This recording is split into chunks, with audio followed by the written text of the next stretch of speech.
TV and would like to support our work, please would you consider subscribing? Itong fifth kind na sinasabi, fifth kind, ha? Wait.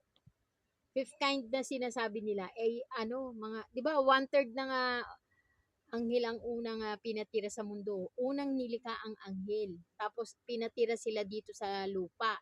Tapos nagrebelde sila sa Diyos. Tapos nilubog uli ang lupa. Tapos inayos uli ng Diyos Ama ang lupa. Ngayon nilikha ang tao. Ay ang fifth kind na yun na sinasabi nila, mga rebelding anghel yan. Mga sibilisasyon ng mga rebelding anghel na tumalikod sa Ama. Kaya yung mga karunungan ng mga yan, isinumpang karunungan. Mga fallen angel yan, mga lahi ng Nephilim. Yan ang mga fifth kind, hindi totoo yung alien, mga Nephilim o mga isinumpa. Lahi ni Satanas yan, yung mga animal na yan.